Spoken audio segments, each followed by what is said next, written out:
महात्मा गांधी काशी विद्यापीठ के समिति कक्ष में प्रबोधिनी फाउंडेशन एवं प्रबुद्धजन काशी के संयुक्त तत्वावधान में काशी में ज्ञानवापी विषयक एक दिवसीय संगोष्ठी एवं अजय कृष्ण विश्वेश पूर्व जिला जज के सम्मान में समारोह का आयोजन किया गया। कार्यक्रम का शुभारंभ अजय व्यास, आशुतोष एवं रुद्र के वैदिक मंगलाचरण के साथ हुआ। कार्यक्रम में मुख्य अतिथि अजय कृष्ण विश्वेश ने कहा कि जुडिशरी सेवा अन्य सेवाओं से भिन्न होती है। यहाँ जो भी कार्य होता है उसे पत्रावली के आधार पर किया जाता है। यहाँ हर साक्ष्य का ध्यान रखना होता है और स्वयं के विवेक का प्रयोग करना होता है, जिससे न्याय को मूर्त रूप दिया जा सके। ज्ञानवापी मामला सुप्रीम कोर्ट के आदेश के बाद जिला न्यायालय में मेरे समक्ष आया। सर्वोच्च न्यायालय का निर्देश हमारे लिए जिम्मेदारी का बोध कराने वाला था।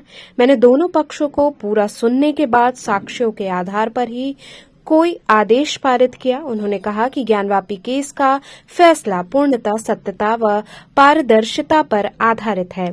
कार्यक्रम में मुख्य वक्ता राजर्षि गांगे हंस विश्वामित्र रहे। अध्यक्षीय उद्बोधन विद्यापीठ के कुलपति प्रोफेसर आनंद कुमार त्यागी ने दिया। इस दौरान महात्मा गांधी काशी विद्यापीठ के ललित कला विभाग के अध्यक्ष डॉक्टर सुनील विश्वकर्मा, जिन्होंने रामलला की मूर्ति का स्केच बनाया था, उनका सम्मान स्मृति चिन्ह एवं अंगवस्त्रम देकर किया गया। विषय प्रस्तावना डॉक्टर नीरज सिंह ने एवं संचालन डॉक्टर संजय सिंह गौतम ने किया।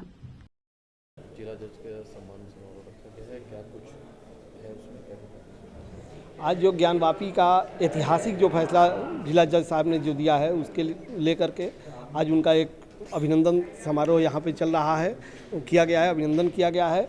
और काशी में ज्ञानवापी का क्या महत्व है उस विषय पर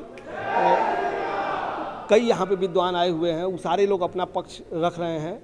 और काशी में ज्ञानवापी, चूँकि जब सृष्टि नहीं थी तब काशी थी, और जब सृष्टि में अगर संरचना अगर हुई है तो सबसे पहले ज्ञानवापी की हुई है।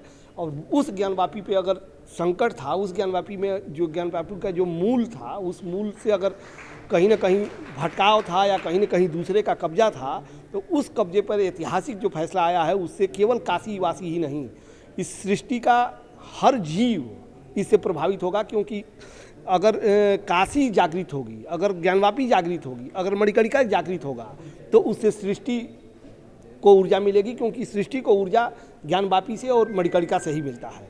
और उस पर अगर आपत्ति, तो केवल हिंदू धर्म की बात नहीं है, पूरे मैं सृष्टि की बात कर रहा हूँ, पूरे जीव की मैं बात कर रहा हूँ। उस सबका कल्याण होगा और उसी को लेकर के एक बृहद परिचर्चा यहाँ पे आज हो रही है। विनय जी, बताइए कि जिस तरीके से इस ऐतिहासिक फैसले को दिया गया है, आप अजय कृष्ण विश्वेश जी का स्वागत किस तरीके से कर रहे हैं?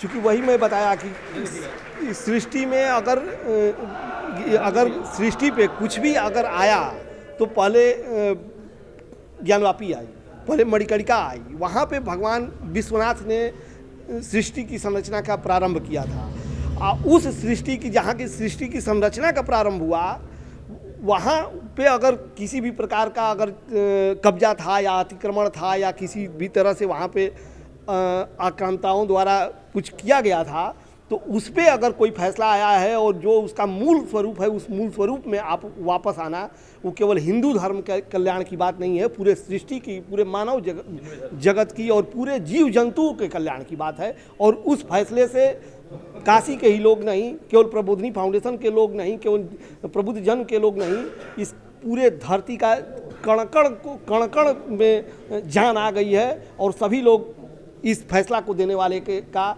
जहाँ या तो मिल करके या तो जहाँ हैं वहीं से उनका अभिनंदन करना चाह रहे थे, जिसका हम लोग प्रारंभ यहाँ पे किए हैं।